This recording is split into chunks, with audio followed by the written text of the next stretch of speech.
Подпишись на официальный канал Александра Хакимова, чтобы найти ответы на свои вопросы. И поделись этим видео с друзьями. Tai, ko jūs ieškote išorėje, randasi jūsų viduje. То, что вы ищете вовне, находится внутри вас. Sveiki visi, turėjau neįtikėtiną įvykį, noriu kuo greičiau su jumis pasidalinti. Atėjo į širdį noras paimti interviu iš Aleksandro Genadijevičiaus Hakimovo. Tiems, kas nežinote, tuoj pasakysiu, kas jis. Du asmenybė. Jis žymus Rusijoje ir užsienyje, vedų kultūros specialistas, psichologas, rašytojas, menininkas, filosofas, teologas, pamokslininkas. Ta žmogus dvasinis mokytojas, turintis tūkstančius mokinių, kurie atsidavė širdimi. Ta žmogus pakeitė mano gyvenimą konkrečiai. Jo žinios, kurias jis pamokslauja, nemokamai, atvirai. Kiekvienas galite prieiti, užtenka įvesti pavardę ir matyti žinias, kurias jis platina. Tai nektaras, tai ekstazė, tiesiog reikia pasigilinti į tai. Ir todėl aš apsisprendžiau, įgavau drąsos paimti interviu pas šį puikų žmogų, nes man tas žmogus aukščiau prezidento. Ir taip gavosi, kad man atsakė ir leido atvažiuoti pas jį į namus, kur jis gyvena, apsilankyti ir pilnumoje pasinerti į jo atmosferą ir užduoti klausimus. Draugai, visų pirma, man tai ašaros, laimė, džiaugsmas. Susiruošiau ir išvažiavau. Tadam, susitikimas įvyko. Aš jaučiausi taip, man drebėjo balsas, prakaitavo rankos, bet aš labai stengiausi. Prašom, žiūrėkite, kas gavosi. Pasitikime, Aleksandras Genadijevičius Hakimovas. Здравствуйте, Александр Геннадьевич. Labadiena, Aleksandrai Genadijevičiau. Labadiena visiems. Man tai jaudinantis, lauktas susitikimas. Nesitikėjau, kad taip greitai įvyks. Atėjo idėja į širdį paimti iš jūsų interviu. Aš ištikimai klausau jūsų paskaitas apie 10 metų ir visada visiems rekomenduoju jūsų paskaitas. Nukreipiau draugus klausytis ir gauti žinias. Ir man lengvai ateina atsakymas.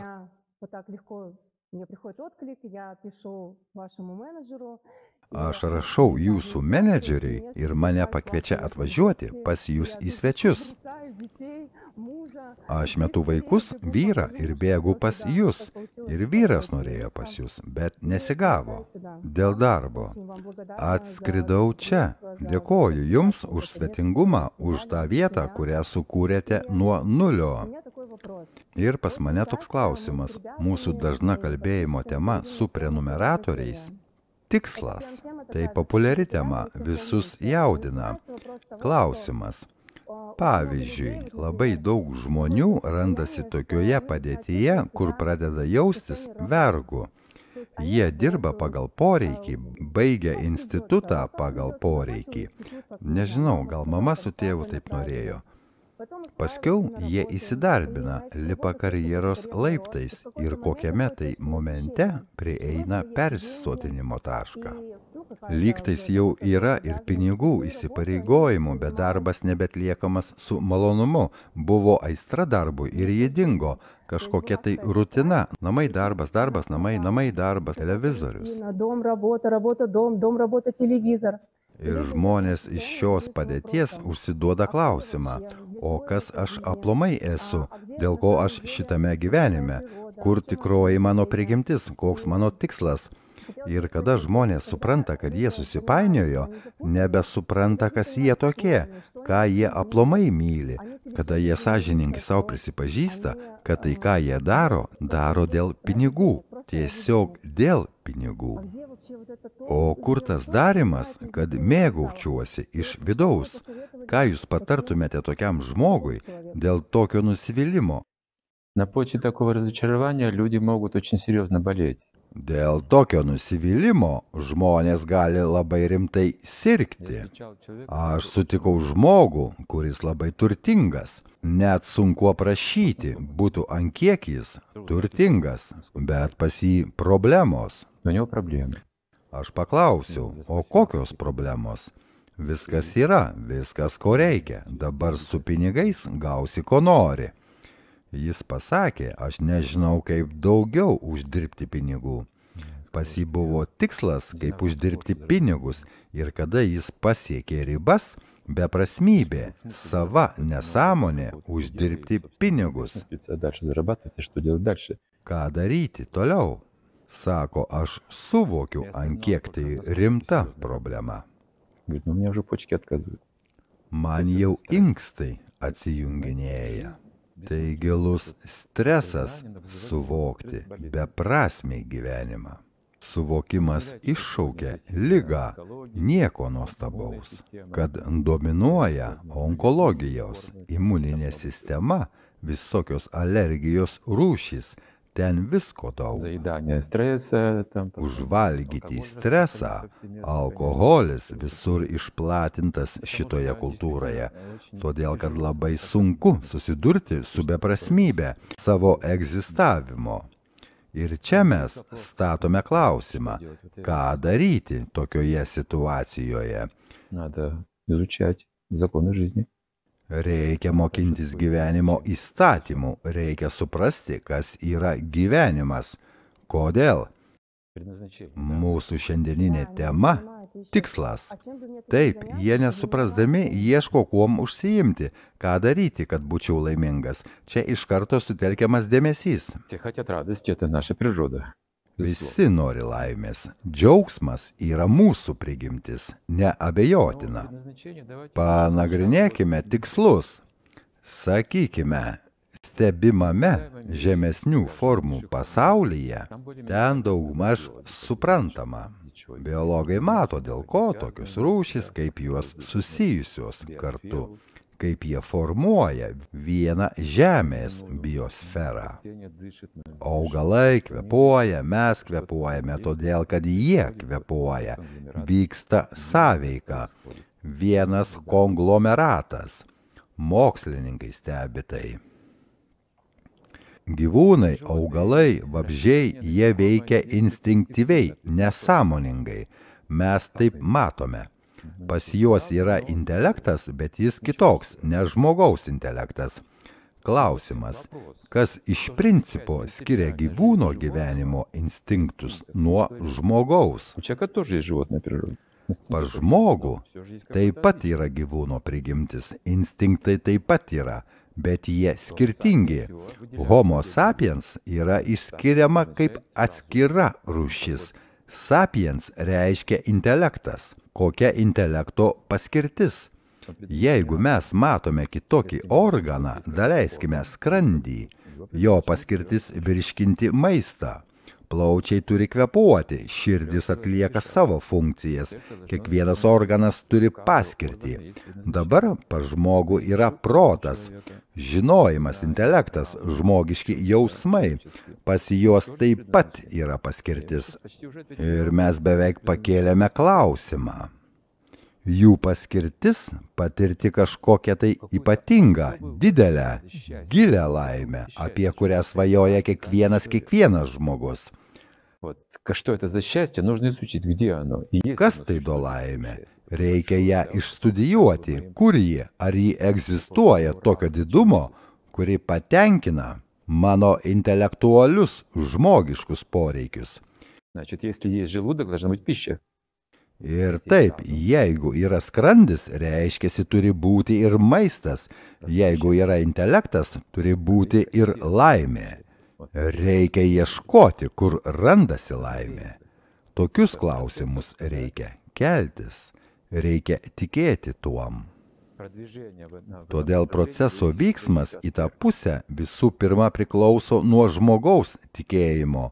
Iš pradžių reikia patikėti, kad egzistuoja, o kur tai? Nežinau, bet ieškau, nežinodamas, kur ieškoti. Pats nežinau ko, bet ieškau instinktyviai. Aš suprantu, kad egzistuoja koks tai aukščiausias gyvenimo tikslas. Eik ten, nežinau kur, rask tą, nežinau ką, pasaka, kaip tik apie tai pasako.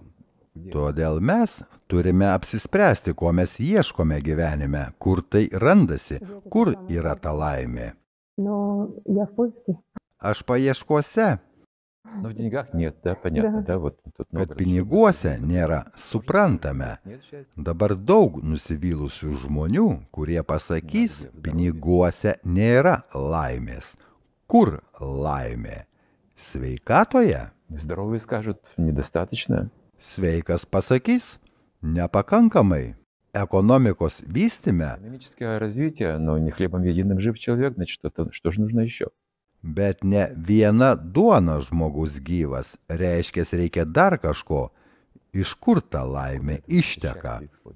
Atsakymas toks. То, что вы ищете вовне, находится внутри вас. To, ko jūs taip ieškote išorėje, randasi jūsų viduje. Tokia yra senovės išminčių patirtis. Jeigu jūs pasitikite jų patirtimi, prasidės procesas. Tikėjimas turi būti. O jeigu jūs galvosite, kad jie prisigalvojo, visą tai pasakos, nieko nebus. Ir toliau tęsite nusivylimų egzistavimą. Разочарованные. Болеть будете. Paskiau susirgsite, paskiau susensite, paskiau numirsite. Va kas bus. Ну, еще умрете. Matote, mes matome ateitį, mes prognozuojame. Знаете, мы видим будущее, мы предсказываем. Ну, здесь человек... Žmogus pasakys, kad mes ir taip visi sergame, mūsų visuomenė serga jau nuo gimimo, nejaugi dėl to, kad aš viduje pergyvenu, kažkaip tai susiję. Я вообще болею. Mesgi jau atskiriame bakterijas ir virusus visame kame. Čia diagnozės kaltos dėl visko. Болезнь — это не вирусы и бактерии. Liga tai ne virusai ir bakterijos, o visų pirma, liga kyla iš proto. Pirmiausia, reikia susikurti sveiką protą. Tai turi būti mūsų džiaugsmas. Почему люди безрадостно живут? Kodėl žmonės gyvena be džiaugsmo, nes tai liga. Ir tada medicina spręsime fizinės apraiškas. Jeigu jūs pakankamai džiaugsmingas ir užsipildęs gyvybės energija, jeigu su jumis gyvybės jėga, jūs galite įveikti bet kokias ligas. Čia žinojimo ir gyvenimo būdo klausimas. Žmogus nėra skirtas ligai ir mirčiai, mesgi nesutiksime su tuom, mes suprantame, kad tai ne mano tikslas. Man tai primesta gamtos. Kaip tai primesta? Už ką? Jeigu viskas gamtoje teisinga, kokia to priežastis, kur aš prasikaltęs? Tau reikia pačiam išsiaiškinti savyje, su proto nustatymais. Protas nustato, ką aš darysiu, kur aš eisiu. Tam reikalingos žinios. Так откуда брать эти знания? Iš kur imti tas žinias? Из книг. Iš knygų. Из каких? Iš kokių? Знаете, вот интересно, да, вот. Įdomiai čia gaunasi tiek daug knygų ir žmonės klausia, iš kur gauti knygų. Один одно говорит, другой второй говорит. Todėl, kad painiava, vienas sako, kitas sako, ne. Нет. Не из того источника. Ne iš to šaltinio. Žmonės kalbės skirtingus dalykus. Слушать людей. Kodėl klausote žmonių? У кого слушать? O tai kieno klausytis? Пророков. Pranašų. Пророков. Конечно. Pranašų? Žinoma. Кого должны учить? Pas ką jūs turite mokintis? Учиться нужно у Бога. Reikia mokintis pas Dievą. Likusieji turi trūkumų, netobulumų. Kiekvienas žmogus klysta, kiekvienas žmogus netobulas. Todėl visi žmonės ginčijasi tarpusavyje. Kiekvienas skaito, kad jis teisingai supranta. Mes galime mokintis vienas iš kito, nes mes visi netobuli. Netgi didieji mokslininkai netobuli. Tai aprašo vedų išminčiai, kad kiekvienas žmogus turi 4 trūkumus. Linkęs klysti, netobulumo jausmas, linkęs į iliuziją, linkęs meluoti. Prašom, 4 trūkumai kiekvieno žmogaus. Paimkite bet kurį, kad ir Napoleoną, Makedoną, Valkovskį, Einšteiną, ką tik norit, visi priklausė tai kategorijai. Все принадлежали к этой категории. Так у кого мы должны учиться? Tada pas ką mes turime mokintis, kuris neturi trūkumų? Ar yra toks sutvėrimas, ar nėra? Jūs tom tikite? Во что? А вот видите, нужна вера. Vat matote, reikalingas tikėjimas. Dievas pagal apibrėžimą yra tobulas. Todėl yra šventi raštai, jie egzistuoja, tai faktas. Разве это ошибка сказать «не убий»? Ar yra tame klaida? Nežudyk. Paklauskite bet kokio žmogaus. Ar galima žudyti? Kiekvienas pasakys, nereikia. Tai ne klaida. Не кради, не лги, не прелюбодействуй. Разве это ошибка? Nevok, nemeluok, nesvetimauk. Ar tai klaida? Ar klaida sakyti, kad Dievas vienas, šaltinis vienas? Kiekvienas mokslininkas pasakys, kad tikrai vienas, tik tais mes nežinome, kas tai. Iš kur visa tai? Mes nežinome, kaip jį pavadinti, kaip jį aprašyti, bet tikrai žinome, kad šaltinis vienas, visatos šaltinis, gyvybės šaltinis yra. Bet kuris logiškai mąstantis mokslininkas žino tą dalyką. Ar tai klaida? Raštuose parašytas pirmas įsakymas – Dievas vienas. Nuo to prasideda visas normalus mūsų mąstymas. Tada klauskite pas Dievą. Так спрашивайте у Бога. Где искать его?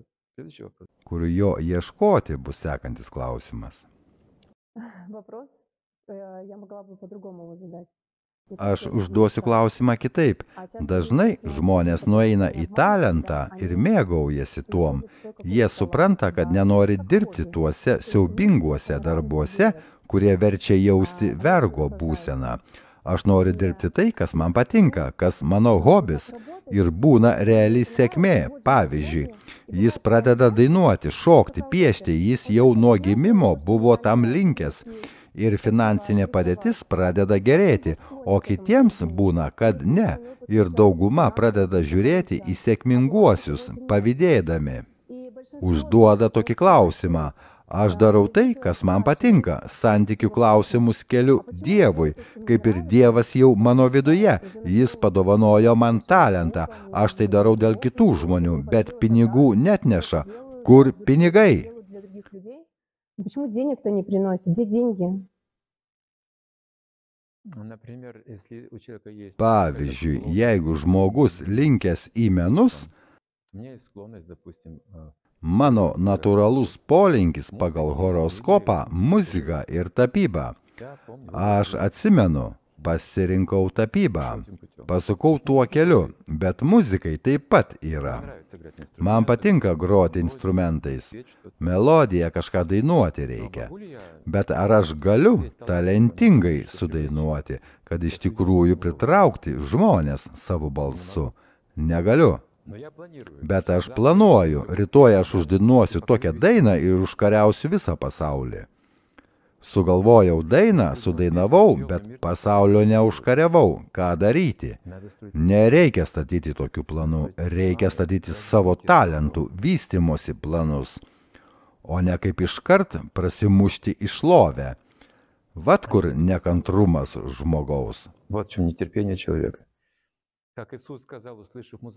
Ką Jėzus pasakė vieną kartą išgirdęs muzikantus? Tai ne iš tradicinės evangelijos, iš kitų šaltinių. Jis pasakė mokiniams, jie groja jau daug gyvenimų. Per vieną gyvenimą jūs taip negalite išmokti groti. Tai reiškia, yra evoliucija, o mums kantrybės nėra.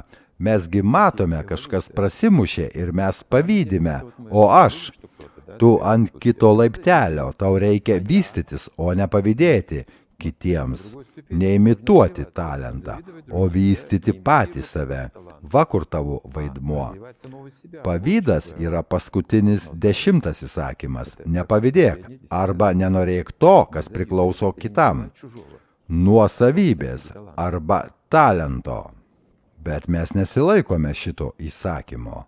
Todėl pas mus galvoje chaosas. Čia nėra klaidos. Įsakyme nėra klaidos. Klaida tame, kad mes nesilaikome šito įsakymo. Tada žmonėms kyla klausimas, ar aš suprantu, kad man tai patinka, bet dirbu ten, kur pinigai, O ten, kur patinka, nėra pinigų. Aš save darbe davedu iki siaubingos padėties ir žmogus painiojasi, ką man daryti. Dirbti nemylimą darbą, nes jau šeima, 2 vaikai lovytėj guli, visus reikia maitinti. Taip, reikia kentėti dėl šeimininės pareigos. Tai parašyta, kad šeimos žmogus turi uždirbti pinigus, kad išlaikytų šeimą, kaip jis moka, kaip jam gaunasi. Jeigu nesigauna natūralių mylimų gebėjimų, reikia rasti kitą būdą, bet pinigus reikia uždirbti. Tai tavo pareiga, pareiga. Ir skirti laiko savo. Tai reikia ištverti. Ir taip visą gyvenimą ištverinėti? Taip, visą gyvenimą turėsime ištverti. Tai mums garantuota, turėsime gyventi ir ištverti. Tai žmogaus gyvybės forma, tai ne rojus. Žemė tai ne rojus, rojus randasi aukščiau, ten daugiau malonumų, ten visiškai dirbti nereikia, ten nėra gamyklų, fabrikų, tai aprašoma Puranuose. Aukštesnės planetos taip pat egzistuoja, ten visiškai kitokie kūnai. Iš Biblijos mes žinome, kad šitas fizinis kūnas prakaitu ir krauju užsidirbs ant kasdieninės duonos. Bausmė ir palaima. Čia galima užsitarnauti labai didelį pamaldumą ir galima nueiti į pragarą už savo nuodėmes.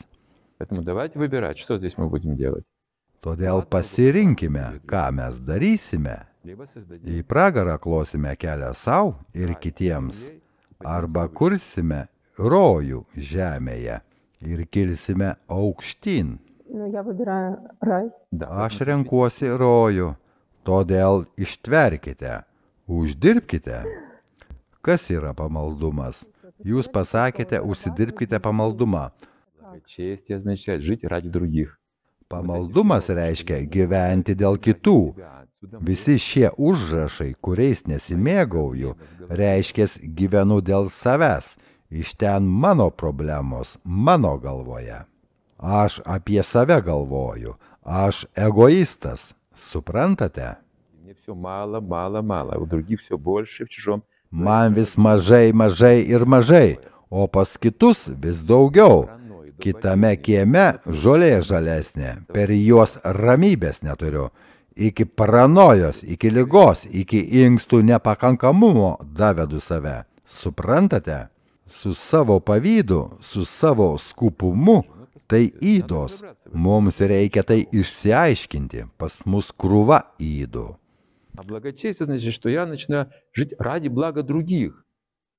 O pamaldumas reiškia, aš pradedu gyventi dėl kitų žmonių gerovės. Tai tikras žmogiškas gyvenimas. Nuo to prasideda. Ir čia įsigauna visus talentus, visus sugebėjimus, švarų intelektą, šventumą, gerą reputaciją, gerą vardą, gerą šlovę. Tokiame kelyje žmogus tikrai vystosi. Gyventi dėl kitų? Dėl kitų gerovės, o ne dėl kitų. Maža ko jis susinorės. Aš panorėsiu tavo kraujo, daleiskime, daug ko gali užsinorėti.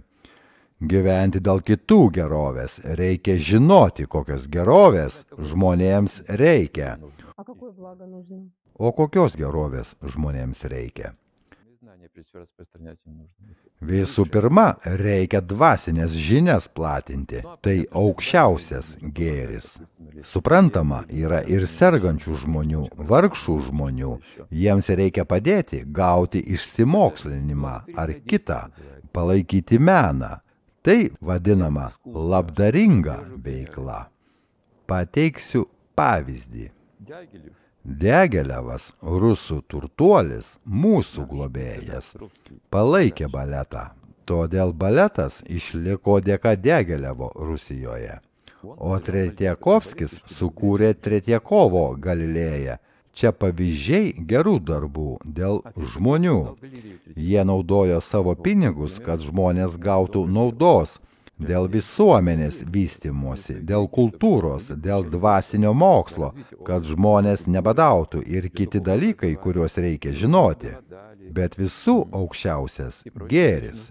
Reikia žmonėms platinti dvasinės žinias, tai aukščiausias gėris. Rinkitės, ką jūs darysite, gerovę reikia daryti. Tai čia gaunasi, kad iš pradžių reikia į darbą nueiti, o paskiau dvasinės žinias platinti. Teisingai suprantu. Galima ir darbe platinti, neišėjus iš darbo vietos. Jūs pasakysite, kad iš darbo išmes, jeigu ten viršininkai ateistai, o gal ir ne. Laikai keičiasi, dabar juk vandenio laikas. Dabar kaip tik tas laikas, kada mus stumia link dvasinių žinių. Pažiūrėkite dabar, visa Rusija sukasi link to. Laikas jau suprasti, kas vyksta ir kur mums dabar. Mes jau išsėmę visas savo pamaldumo atsargas materialioje sferoje. Komunistai žlugo, kapitalistai žlugo, naujoji Rusija žlugo. Kaip gyventi toliau, niekas nebežino. Nei prezidentai, nei viršininkai, nei mokytojai, nei kunigai negali rimtai pasakyti, kaip išvis toliau gyventi visuomenėje. Pranašai žino, supraskite, pranašai žino. Jie davė mums tas žinias, o ne kad jų nėra, knygų nėra. Atsiprašau, tiesiog mes klausome, kas papuola, kuris nieko rimto nežino. Čia mano nuomonė. Tai yra nežinojimas. Tiesai nereikia nuomonių. Ji yra. Kokią aš beturėčiau nuomonę, tiesa lieka tiesa. Netgi jeigu ji man ir nepatinka, ji vis tiek lieka tiesa. Pas mane toks klausimas. Dažnai susiduriu. Žmonės jau supranta, kas yra pamaldumas, kaip jį užsidirbti, mokinasi ir daro per kokius tai daiktus. Pavyzdžiui, mano mama mezga žaislus. Ji visą gyvenimą mezga žaislus. Daro per žaislus įvairias mandalas. Taip įdeda meilę ir perduoda. Ji taip sąlyginai tarnauja Dievui, savo širdimi, kaip ji įsivaizduoja. Pas mane klausimas. Ji visą gyvenimą daro tai nemokamai. Pati perkasi siūlus, pati mezga ir išdalina. Kartais ji supyksta, gaunasi kaip donorystė. Ne donorystė, o išdalinimas ir ji nebenori tuom užsiimti. Kaip ji sako, nėra materialaus ryšio balanso. Viskas iš pensijos. Perka siūlus ir išdalina, o šiuolaikiniai žmonės net ačiū nepasako.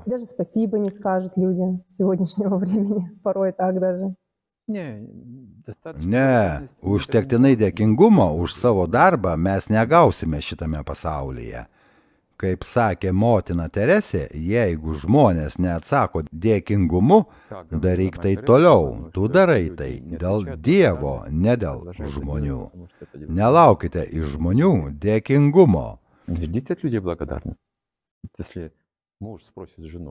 Jeigu vyras paklaustų žmonos, mes pragyvenome 30, 40, 50 metų, ar tu patenkinta manimi? Ką tu iš vis padarei? Va pas mus šito nebuvo, to nebuvo, ano nebuvo, niekas nėra laimingas. Kas dėkoja žmogui už pragyventus jo gyvenimo metus, už jo medalius, už jo nuopelnus. Niekas į tai dėmesio nekreips. Tu iš vis pasenęs modelis aplomai. Matote, kokia yra materiali realybė. Trumpai papasakosiu savo istoriją šiam pavyzdžiui.